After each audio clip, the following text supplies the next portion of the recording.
Salut tout le monde, salut à tous et à toutes, ici Michael Martil, pasteur Mike de la Radio-Fusion.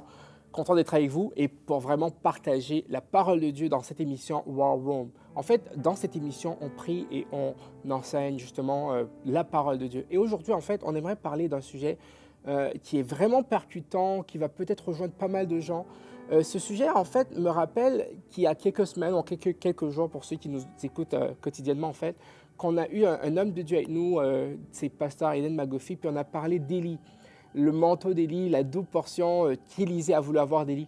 Mais justement, en regardant Élie et ses exploits, vraiment, on peut se dire justement que c'était un homme de Dieu et non des moindres. C'est quelqu'un qui a vraiment fait descendre le feu du ciel. C'est quelqu'un que Dieu a utilisé puissamment dans plusieurs domaines ministériels, surtout sur le plan prophétique et tout. Mais au niveau des miracles, c'est un thaumaturge. Mais il y a un passage dans la Bible qui nous dit ceci, en fait. Élie était un homme de la même nature que nous. Il pria avec instance pour qu'il ne plût point, et il ne tomba point de pluie sur la terre pendant 3 ans et 6 mois. Donc, on est dans Jacques chapitre 5, le verset 17. Et ça m'interpelle parce que justement, on voit souvent le côté où le wow effect est là. Élie est quelqu'un de captivant. Tous ses exploits vraiment nous épatent encore aujourd'hui. Mais il n'y avait pas que ça. Élie était un homme comme moi, comme toi qui m'écoutes en ce moment. Mais les théologiens aiment parler d'Élie pour vraiment aborder un sujet qui est quand même un peu tabou jusqu'à aujourd'hui pour les hommes de Dieu. Et c'est quoi ce sujet? C'est la dépression. Et ça parle à quelqu'un. On aimerait parler de la dépression. En fait, notre thème pour aujourd'hui, c'est quand la dépression frappe à ma porte. Quand la dépression frappe à ta porte. Et ceci, les gens qui m'écoutent en ce moment, après 2 ans de pandémie, on peut se poser la question, mais est-ce que la dépression n'a pas frappé à la porte de quelqu'un ou encore de quasiment toutes les personnes, tous les gens qui ont été confinés, qui ont vraiment vu leur entreprise fermer leurs portes et tout? Puis justement, ça me parle autant que ça te parle à toi. Et j'aimerais peut-être me baser sur vraiment des statistiques ou encore sur qu'est-ce que la science dit sur la dépression. Il y a un docteur qui a dit ceci il y a 3 ans, une personne sur 5 fera une dépression au cours de sa vie. Une personne sur 5. Et il va chercher les chiffres pour dire que plus de 300 millions de personnes dans le monde en souffrent actuellement. Donc justement, ces chiffres sont sortis il y a 3 ans, puis maintenant, avec les contextes dans lesquels on évolue, on vit, justement, je pense que ça parle à tout le monde. Et moi, j'ai vécu des épisodes un peu de dépression. C'était pas majeur, mais quand même, c'est venu frapper à ma porte. Et peut-être que toi, tu vis une situation où tu vois vraiment que tu es en train de broyer du noir, tu ne te sens pas bien, ça ne va pas bien au niveau physique, au niveau financier, au niveau familial. Et pour des raisons peut-être que tu ignores, tu sens vraiment qu'il y a vraiment une torpeur, il y a une léthargie, il y a une tristesse qui s'installe en dedans de toi et tu te demandes quoi faire. Tu as essayé de trouver des solutions, tu as essayé de vraiment chercher à joindre les deux bouts ou à vraiment parvenir à sortir de cette situation difficile, puis il n'y a rien qui fonctionne pour toi. Et c'est ce genre de situation qui peut vraiment nous emmener vers la dépression. Et j'aimerais peut-être voir avec vous que souvent, la dépression, selon encore les médecins, les scientifiques, ils disent que ça peut durer au moins 15 jours. C'est-à-dire que la personne peut être d'une humeur triste, maussade, elle a perdu l'appétit, elle ne veut plus rien faire. Et c'est bizarre parce que les choses qu'on aime le plus souvent faire, on perd le goût de les faire. On perd le goût, je ne sais pas, de voyager ou peu importe. Les hobbies qu'on a, les envies qu'on a, il n'y a plus rien qui nous intéresse. Et ça me rappelle un auteur qui a écrit un texte qui disait « Je ne sais pas pourquoi, je suis triste ce soir. Revient-il à mon cœur l'ancien désespoir ?» Fait que justement, l'auteur parlait vraiment dans ce qu'on appelle un spleen, disons une tristesse inexpliquée. Et peut-être que toi qui écoutes, tu as une tristesse, puis tu en cherches la cause, ou tu en cherches vraiment le remède, l'antidote, puis tu n'arrives pas à le trouver. Puis j'aimerais justement aussi me baser sur vraiment comment on voit la dépression. Et on va voir aussi comment Dieu voit la dépression. Et j'aimerais dire à quelqu'un, ce soir ou ce matin, tout dépend de l'heure à laquelle tu écoutes cette vidéo, Dieu a une réponse pour toi dans ta dépression, dans ta douleur, dans ta tristesse, dans ce que tu traverses. Le Seigneur peut répondre à ta situation, peut vraiment apporter une solution à ton problème. Pense pas à la mort, pense pas au suicide, pense pas vraiment que tout est fini. Donc, le Seigneur est là. Et justement, les types de dépression sont quand même assez nombreux. Je pourrais en citer quelques-uns. On parle de ce qu'on appelle la dépression majeure, ou autrement dit, un trouble dépressif caractérisé. C'est quand, admettons, ça peut durer 1 an, 2 ans, puis tu ne trouves pas vraiment de solution à ça. On parle de dépression postpartum. Une femme enceinte, une femme qui a accouché, je ne sais pas, peut comprendre ce dont on parle. Et ça peut s'étaler sur des mois. Après que le bébé soit né ou même pendant qu'elle est enceinte, après, pendant l'allaitement, tout ça, elle ne se sent pas dans sa peau, elle ne se sent pas bien. Tout l'afflige, comme disait un autre poète, tout l'afflige et la nuit et conspire à la nuire. On parle également de dépression saisonnière, peut-être que ça m'est souvent arrivé, peut-être en changeant de saison. Récemment, on a reculé l'heure et là, il fait un peu nuit beaucoup plus tôt. Puis ça peut être vraiment un cas de dépression. Et ça peut être saisonnier, en fait. Le fait qu'on ait plus de temps d'ensoleillement, ça aussi, ça peut venir nous chercher. On parle de troubles également dépressifs qui sont persistants. On parle de dysthymie à ce niveau-là. Donc, c'est un trouble qui est persistant, ça devient chronique, puis ça peut durer au moins 2 ans. Et dans tous ces cas de dépression dont les scientifiques, dont les médecins parlent, les psychiatres, les psychologues, on se demande vraiment, mais comment pallier, comment trouver une solution, comment trouver un remède à ça? Oui, c'est vrai que nous, en tant que chrétiens, on va vous parler un peu de la foi chrétienne, de vraiment qu'est-ce que ça prend. Et c'est ce que vraiment j'aimerais vous encourager là-dessus aujourd'hui. Mais il y a aussi le côté médical, ce que Dieu peut faire au travers des médecins, au travers des scientifiques, pour qu'on comprenne vraiment ce dont on souffre. Souvent, ce qui arrive, c'est que nous, chrétiens, on est dans le déni. On ne veut pas appeler un chat un chat. On ne veut pas appeler les choses par leur nom. On veut dire, ben là, non, il va bien, tout ça, ou encore, non, ça va passer et tout. Puis on essaie de trouver d'autres problèmes, d'autres excuses, mettons. On peut même, si je peux dire ça comme ça, accuser le diable de ce qui nous arrive. Mais non, on peut appeler les choses par leur nom. Et c'est pour ça que j'ai pris au départ l'exemple d'un homme de Dieu qui s'appelait Élie. Parce que les théologiens s'entendent pour dire que ce gars-là, à un moment de sa vie, il n'en pouvait plus.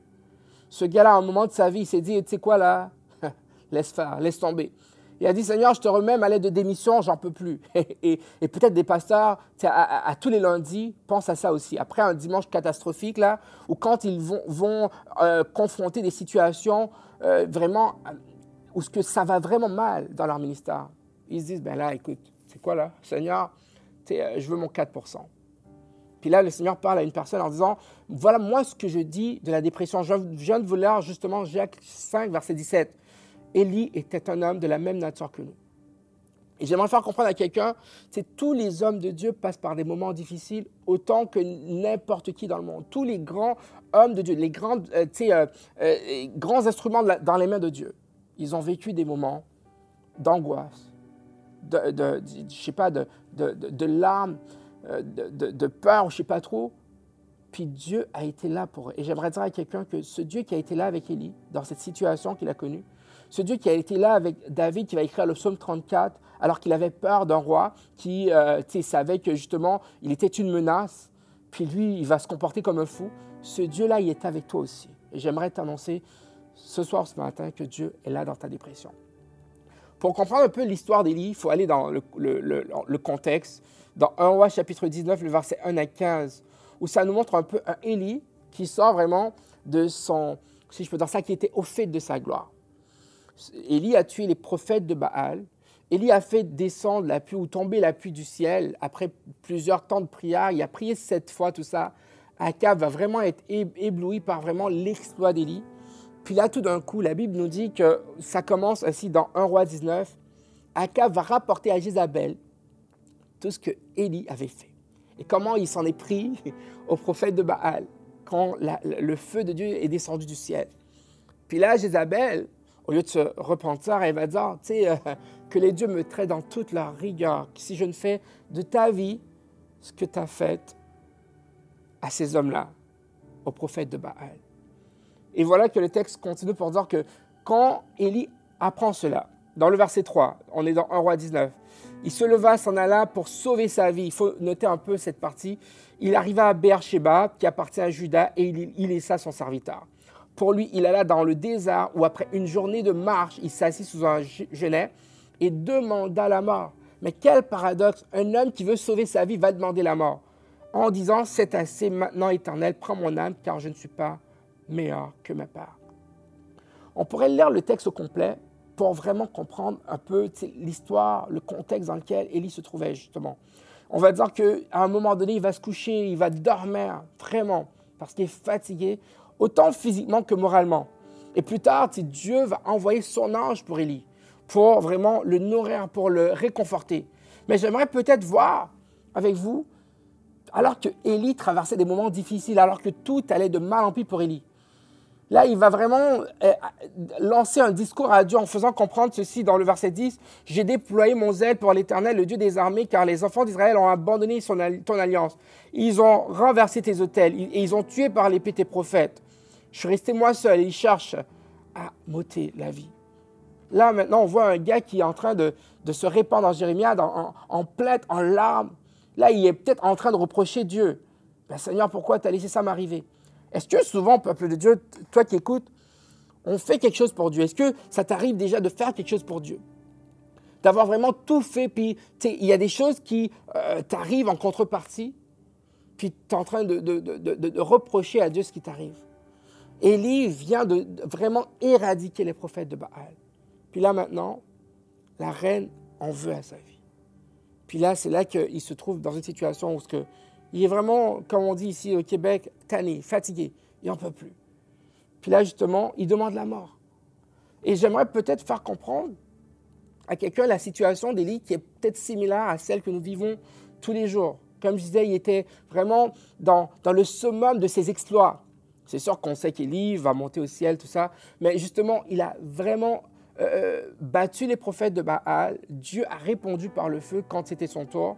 Puis, tu sais, la pluie est venue comme par enchantement, si je peux le dire ainsi, après 3 ans et demi. C'est ce que Jacques nous dit. Jacques a dit qu'il a prié, puis le Seigneur a fermé le ciel. Et quand il va prier 3 ans et demi plus tard, le Seigneur va rouvrir le ciel. Puis là, maintenant, voilà que Élie fuit face à une menace de mort. Et voilà que Élie, comme je disais, demande lui-même la mort. Et dans le texte, ce sur quoi je suis passé à pieds joints, c'est que Élie s'est également isolé. Et souvent, ce qui arrive dans des épisodes de dépression, on n'a pas le goût de voir du monde. On n'a pas le goût vraiment d'être entouré. On veut s'isoler. On veut rester dans son coin. Et souvent, ce qui arrive, c'est que c'est le premier pas vers, mettons, des idées suicidaires. Ou quand on doit passer à l'acte, on essaie de s'isoler complètement. On peut être avec quelqu'un, puis la personne pense qu'on est bien, puis on n'est pas bien dans notre peau. Et j'aimerais peut-être m'attarder sur ça, juste pour parler un peu des hommes de Dieu. J'ai dit, Élie était un homme de la même nature que nous. Il y a des années de cela, il y a un homme qui, justement, venait de parler de la dépression, qui a prêché dessus. C'est un homme de Dieu, un pasteur. Puis, après avoir prêché, on dit que 12 jours plus tard, lui-même qui vivait la dépression, lui-même qui traversait des moments difficiles, en fait, il s'est enlevé la vie. Un pasteur aux États-Unis. Je veux taire son nom, mais justement, ce que ça veut dire, c'est que nous aussi, on peut passer par des moments difficiles, peu importe nos exploits, peu importe où est-ce qu'on est arrivé, ou je ne sais pas trop, dans nos exploits avec Dieu, dans notre relation avec Dieu. Puis le Seigneur veut te faire comprendre qu'il est au courant de ta situation, il est au courant de ta dépression, et il veut y mettre fin. J'aimerais t'annoncer une bonne nouvelle aujourd'hui. Dieu peut mettre fin à cette situation difficile. C'est 2 ans pendant lesquels tu as galéré. Tu ne sais plus où te donner de la tête. Tu essaies vraiment de rire, mais tu n'arrives pas. Tout va de mal en pis pour toi. Dans ton couple, ça ne va pas. Tu as perdu la joie de vivre, mais le Seigneur veut mettre un terme à tout ça. Ce qui est beau, on peut le voir dans ce même passage. 1 Roi 19, vous pouvez chercher, scruter votre Bible, vous allez voir vraiment ce que Dieu a fait. Il y a peut-être 3 choses que j'ai énumérées, en fait, que Dieu a faites pour Élie, qui est capable de faire pour toi. Dans le texte, elle dit. Si on regarde un peu, au moment où Élie, là, il n'en peut plus, il n'est plus capable de continuer, il demande à Dieu la mort. C'est là que Dieu arrive et que Dieu change la donne. Il y a un auteur qui disait ceci, « À qui partout, Dieu reste encore », Alfred de Musset. Et ce soir, ou ce matin, Dieu te dit, si tu as tout perdu, si tu penses avoir donné tous tes efforts, Tu as déployé ton énergie, il n'y a plus rien qui fonctionne. Tu as peut-être essayé des médecins, je ne sais pas trop. Tu as pris des pilules, je ne sais pas, toutes sortes de choses, de traitements. Ça ne fonctionne pas. La bonne nouvelle, c'est qu'il reste un autre moyen. Il reste un autre remède. Oh, la présence de Dieu, c'est le meilleur remède. Berce-toi de sa présence. Dans la parole, ça nous dit que justement, alors qu'Élie dormait là, comme un loir, il ne voulait plus se réveiller, il aurait préféré peut-être mourir puis passer à l'autre bord. La Bible nous dit que justement, Dieu a pris soin d'Élie. L'ange de l'Éternel va réveiller Élie, l'ange de Dieu, l'ange que Dieu a envoyé, va réveiller en le touchant, en lui disant « mange, lève-toi et mange ». Et ça me parle parce que le verbe « manger » là, c'est un besoin parmi les plus primordiaux, les plus essentiels qu'on a. Or, nulle part dans le texte, il a été question qu'Élie avait faim. Nulle part dans le texte, il a été question qu'Élie cherchait à manger. Mais le Seigneur a répondu à un besoin primaire. Mange. Et j'aimerais peut-être faire comprendre à quelqu'un que souvent, la dépression est peut-être une conséquence de certaines inquiétudes qu'on a et de notre peur du lendemain, ou peut-être aussi des privations et des mauvaises expériences du passé. Souvent, il y a des choses qu'on a vécues qui sont la base même de ces dépressions. Les scientifiques qui parlent de dépression disent souvent que les dépressions, les pires dépressions qu'on puisse avoir ne résultent pas d'une situation qu'on énumère, qu'on voit sur le champ. Exemple, quelqu'un qui est en deuil. C'est sûr que cette personne-là va vraiment afficher tous les symptômes de dépression. Mais en fait, c'est le deuil qui en est la cause. Or, la dépression peut venir de causes incertaines, de causes cachées qu'on ne connaît pas. Et là, maintenant, Dieu est en train de répondre à un besoin quasiment caché pour Élie. Et on va voir pourquoi. Il dit à Élie de manger. C'est beau de s'attarder un peu sur les inquiétudes, peut-être de la vie de tous les jours, du vivre et du couvert, qui peuvent aussi être des causes de dépression. Pendant la pandémie, on ne sait pas le nombre d'artistes, le nombre d'entrepreneurs, le nombre de personnes qui ont mis fin à leur jour parce que justement, ils n'ont pas vu la lumière au bout du tunnel. Ils ont dû fermer leurs entreprises. Ils ne voyaient pas comment ils allaient payer cette hypothèque-là. Ils ne voyaient pas comment ils allaient s'en sortir. Puis ils ont dit, c'est fini. C'est fini, je ne peux plus rien faire. Oh, ce Dieu qui a donné à manger à Élie peut prendre soin de toi. Je n'aurai pas le temps de vous énumérer vraiment tout ce que le Seigneur Jésus-Christ lui-même va dire dans Matthieu chapitre 6. Mais une des choses qu'il a dites, c'est qu'il a dit de ne pas s'inquiéter pour notre vie, de ce que nous allons manger, ni pour notre corps, de quoi nous serons vêtus. Il nous fait comprendre que Dieu va vêtir l'herbe des champs avec beaucoup plus d'élégance que Salomon lui-même, le roi. Donc, il peut prendre soin de nous. Il va dire dans le verset 27, dans Matthieu 6, « Qui de vous, par ses inquiétudes, peut ajouter une coude à la durée de sa vie ?» Le Seigneur parle à quelqu'un qui est peut-être dépressif ou qui est peut-être inquiet, anxieux. Tu t'inquiètes du lendemain. Oh, tu as vu un tout plein de choses se passer dans ta vie. Peu importe dans quel pays tu es en ce moment, tu peux être dans un endroit où l'insécurité bat son plein. Tu peux être dans une situation où tu ne vois plus rien. Il n'y a plus rien à faire. Il n'y a plus qu'à tirer l'échelle. Mais le Seigneur te dit, pourquoi t'inquiéter? Et c'est pour ça que j'aime comment Pierre va le voir. Pierre va dire ceci dans 1 Pierre 5, 7. « Déchargez-vous sur lui de tous vos soucis, car lui-même prend soin de vous. » Donc, le Seigneur a donné à manger à Élie. Ce qui est beau, c'est que ce n'était pas vraiment un cas isolé. Il lui a donné à manger et Élie a dormi encore. Je ne sais pas qu'est-ce qui s'est passé avec Élie, mais il s'est remis à dormir de la plus belle en fait. Puis le Seigneur va envoyer ce même ange pour qu'il lui donne à manger une seconde fois. Et ça nous amène vraiment à la deuxième chose que le Seigneur a faite. Il lui a donné à manger, mais la deuxième fois, avec vraiment cette parole en disant « mange, car le chemin est trop long pour toi. » Le chemin dans lequel tu vas être là, le chemin que tu vas parcourir est trop long pour toi, mange. Donc, on voit que c'est même plus un besoin primaire que de manger en fait. Le Seigneur voulait donner la force à Élie. Vous savez ce que le texte nous dit? Avec cette force ou avec la force que lui donna cette nourriture, il marcha 40 jours et 40 nuits jusqu'à la montagne de Dieu Horeb. Avec la force que lui donnait cette nourriture. Un Élie qui était abattu, courbé, brisé, qui n'en pouvait plus, qui était découragé de la vie, qui voulait juste dormir là. Et souvent, peut-être pour certains, ça peut arriver, ça m'est souvent arrivé, hein, qu'une phase dépressive peut s'exprimer par l'envie de dormir. Pour d'autres personnes, ça peut être l'insomnie. L'envie de rester sur le lit, de se tourner, de se rouler les pouces, de rien faire, de ne pas pouvoir dormir, de regarder le plafond. Mais le Seigneur, il veut t'enlever cette oisiveté-là. Élie était oisif, il n'avait plus de force, mais le Seigneur va augmenter ses forces. Il va marcher 40 jours et 40 nuits sans se fatiguer. Ça me rappelle ce passage où, encore là, on voit un peu des petites nuances sur la dépression. Ésaïe 40 nous dit ceci, « Pourquoi dis-tu Jacob? Pourquoi dis-tu Israël? Ma destinée est cachée. Mon droit passe inaperçu devant mon Dieu. » Puis il va énumérer vraiment qui est ce Dieu-là, qui ne se fatigue point, qui ne se lasse point, dont on ne peut sonder l'intelligence. Puis il va dire, il donne de la force à celui qui est fatigué. Il augmente la vigueur de celui qui tombe en défaillance.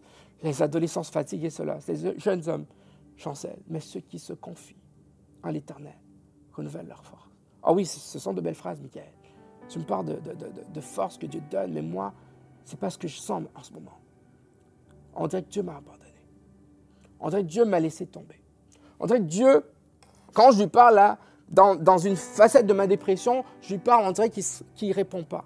Et ça va m'amener à la troisième chose qu'on a pu voir dans ce passage que Dieu a fait pour Élie. Non seulement il lui a donné à manger, non seulement il a renouvelé ses forces, et Dieu peut renouveler tes forces. Dans le psaume 84, il va dire que ceux qui placent en Dieu leur appui, alors qu'ils traversent la vallée de Baca, Dieu la transforme en un lieu plein de sources, et leur force va augmenter à force qu'ils marchent. À force qu'on marche, Dieu augmente notre force.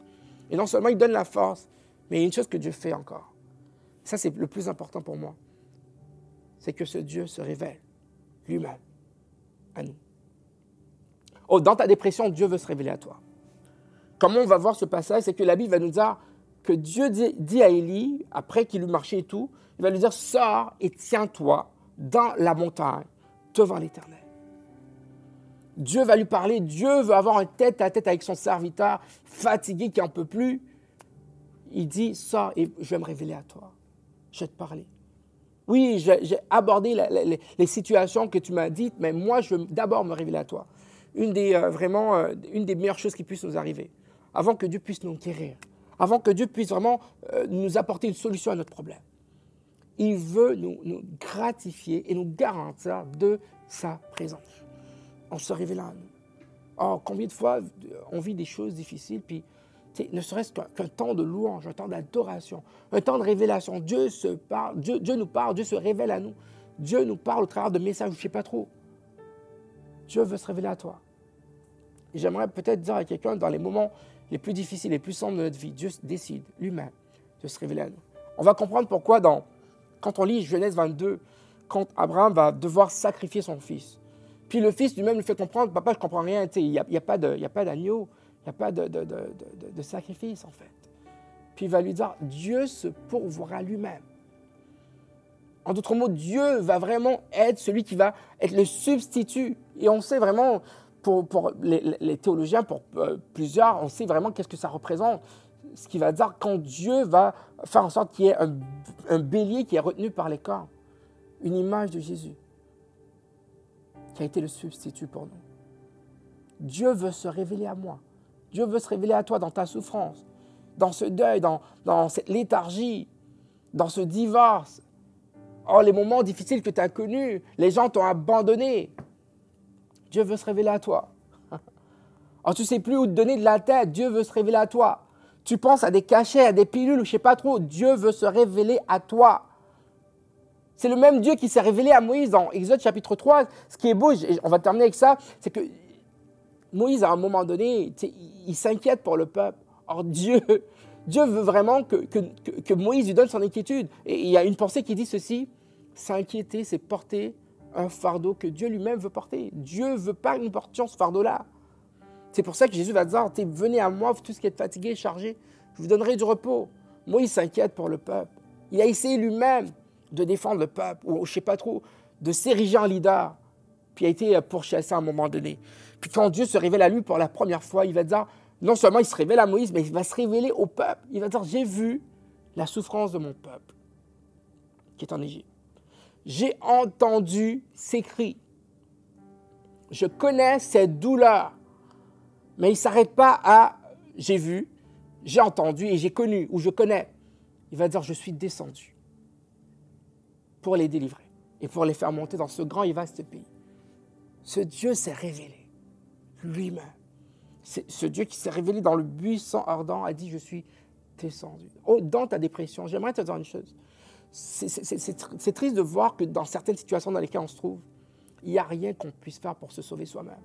Imagine que tu sois sur une autoroute dans un carambolage, puis ça prendrait, mettons, des pinces comment on l'appelle là, pour enlever la personne, pour extirper la personne qui est coincée. Ou, je sais pas, je ne veux pas que tu te mettes cette image en tête, mais pour toi, mais imagine une personne coincée. Puis elle ne peut pas se sortir de cette situation, de cet engrenage-là. Mais c'est la même chose pour Dieu. Dans une phase de dépression, et j'en parle parce que je sais c'est quoi dans ma famille. Dans une phase de maladie mentale, souvent on essaye de tout faire. Les gens qui sont à nos côtés peuvent peut-être ne pas nous comprendre. Pourquoi? Parce qu'ils pensent qu'on fait exprès souvent. Et ça t'arrive souvent. Pendant plus que 20 ans, j'ai une mère qui a été malade, qui est passée de centres médicaux à centres médicaux pour un traitement. Puis souvent, moi-même, je ne la comprenais pas. Mais Dieu a forgé mon caractère au travers de la maladie de ma mère. Et ceci, j'étais adolescent quand ça a commencé. Fait que j'essaye vraiment de voir et de percevoir cette situation. Elle ne pouvait pas s'en sortir elle-même. Mais ce qui est beau, la meilleure des choses qui sont arrivées, c'est que Dieu a toujours été là pour elle. Dieu a toujours été bon pour elle. Et a toujours vraiment gardé le cap. Elle a toujours gardé la foi dans les moments les plus difficiles. Et dans les situations qu'on vit, de ce genre, la dépression, le deuil, l'anxiété, l'angoisse, les doutes, on ne peut pas se sortir soi-même. Ça prend une révélation de Dieu. Oh, Dieu veut se révéler à toi. Alors qu'on va terminer en prière, on va dire à une personne, justement, que le Seigneur te dit, comme il l'a dit dans Jérémie 33, « Je t'aime d'un amour éternel, c'est pourquoi je te conserve ma bonté. » Dieu veut se révéler à toi dans ta situation. On pourrait vraiment aller plus loin dans ce passage, on va vraiment continuer avec ce thème-là, mais aujourd'hui, je vais prendre 5 minutes, 2-3 minutes pour prier avec toi. Ce Dieu veut se révéler à toi dans ta chambre à coucher, à l'hôpital, là où tu te trouves. Ce Dieu veut se révéler à toi dans cette situation qui paraît insoluble. Le Seigneur veut se révéler à toi. Oh, ne désespère pas. Ne te décourage pas. David va dire à un moment donné que personne ne se décourage à cause de ce Philistin. Oh, peut-être que la dépression est comme un Philistin devant toi, comme un Goliath. Il va dire, ton serviteur, en parlant à Saül, ton serviteur ira se battre avec lui. Oh, ce n'est pas le moment de te décourager. Le Seigneur veut se révéler à toi. Oh, gloire à Dieu. Si tu vis une situation difficile, ou si c'est peut-être un membre de ta famille, tu peux peut-être partager cette vidéo. Tu peux ou prier pour cette personne-là. Le Seigneur va lui venir en aide. C'est lui qui a créé le corps humain. Il a créé les neurones, il a créé les chromosomes, il a tout créé. Il sait par quoi nous passons. Les médecins, les psychologues, les psychiatres sont limités. Mais notre Dieu, il est infini. Il peut mettre un terme à cette dépression. Merci Seigneur pour ta grâce. Merci pour ta bonté. Merci pour ce que tu es en train de faire. Merci pour ce que tu es en train de toucher quelqu'un. Seigneur, tu as dit au peuple d'Israël, si tu marches dans mes voies, je ne vais pas te frapper, je vais te frapper d'aucune des plaies avec lesquelles j'ai pu frapper l'Égypte, les 10 plaies. Parce que je suis le Jéhovah Rapha, je suis le Seigneur qui guérit. Alors aujourd'hui, ce soir, ce matin, il y a une personne qui veut vraiment cette révélation du Jéhovah Rapha. Pas celui qui frappe, mais celui qui guérit. Seigneur, alors je prie que tu puisses toucher quelqu'un. Quelqu'un dans les larmes. Comme l'auteur va le dire, mes larmes sont ma nourriture jour et nuit. Pour pain, je n'ai que mes larmes. Alléluia. Seigneur, je prie pour quelqu'un qui n'a plus que les yeux pour pleurer. Je prie pour quelqu'un qui ne sait même pas pourquoi il pleure. Je prie pour quelqu'un, alors que son mari essaye vraiment de la faire rire, cette personne-là part, cette soeur-là, puis il n'y a rien qui fonctionne. On essaie de trouver des solutions, puis il n'y a rien qui fonctionne, il n'y a rien qui marche. Je prie pour quelqu'un, je prie pour un couple. La dépression est en train de vraiment tout mettre en sens dessus-dessous. La dépression qui entraîne, Seigneur, des procédures de divorce même. Je prie, Seigneur. Je ne sais pas c'est quoi l'origine de ce problème. mais tu le connais. Tu connais toutes choses. Tu dis dans ta parole vraiment, Seigneur, que nous devons faire connaître nos besoins à toi par des prières, des supplications, avec des actions de grâce. Alors, Seigneur, cette personne, tu peux en prendre soin. Cette personne, tu peux renouveler ses forces et tu peux te révéler à elle.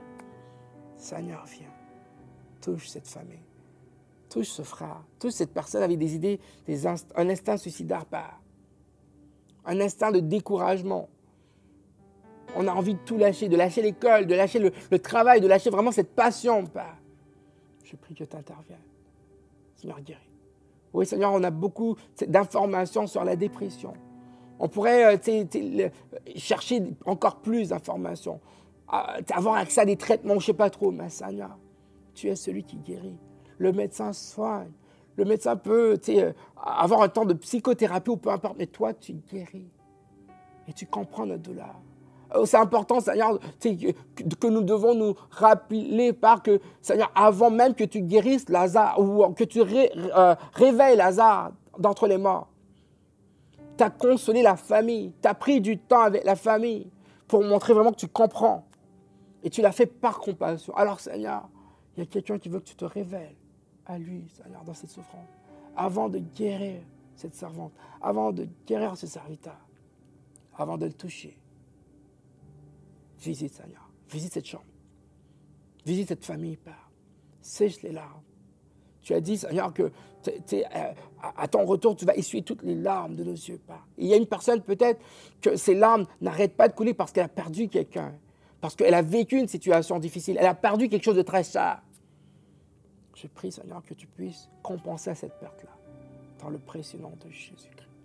Oh, que le Seigneur te visite ce soir, ce matin. Que le Seigneur te touche maintenant dans le précieux nom de Jésus-Christ. Sois libéré, tout esprit de dépression, tout esprit d'oppression, tout esprit négatif, toute pensée suicidaire, toute pensée qui vient t'emprisonner. La Bible nous dit la loi de l'esprit de vie en Jésus-Christ m'a affranchi de la loi du péché et de la mort. Tout esprit de mort, tu en es libéré maintenant au nom de Jésus. Alléluia. Gloire à Dieu. Alléluia. Merci Seigneur. Merci Seigneur. Libère. Esprit, viens tes 4 vents. Souffle sur ton peuple. Dans le précieux nom de Jésus-Christ. Nous t'avons prié. Amen et amen. Alléluia. Alléluia. Alors, on vient de parler à quelqu'un qui souffre peut-être de dépression. Ça peut être un membre de ta famille, ça peut être toi. Et le Seigneur te parle. Il dit qu'il veut se révéler à toi. Oh, tu peux vraiment passer du temps dans sa présence. Peut-être que tu n'es pas obligé dans la prochaine semaine, on va voir vraiment qu'est-ce que nous, on doit faire. Tu n'es pas obligé vraiment de prier pendant longtemps, ou je ne sais pas trop, d'élever la voix, ou je ne sais pas trop. Mais le Seigneur veut que tu lui donnes vraiment accès. Tu sais, admettons que le médecin veuille te soigner si toi, tu n'es pas vraiment ouvert aux soins médicaux, en fait. Peut-être que ça peut poser problème à ta guérison. Mais le Seigneur lui-même, il est le médecin des médecins, en fait, et il va te guérir. Alléluia. Alors, c'était ton frère, Michael Martil, Pasteur Mike, pour l'émission War Room. Cette émission, en fait, ce thème-là, on n'a pas fini avec, donc on va continuer à la prochaine émission et on va pouvoir vous bénir, que le Seigneur vous bénisse abondamment.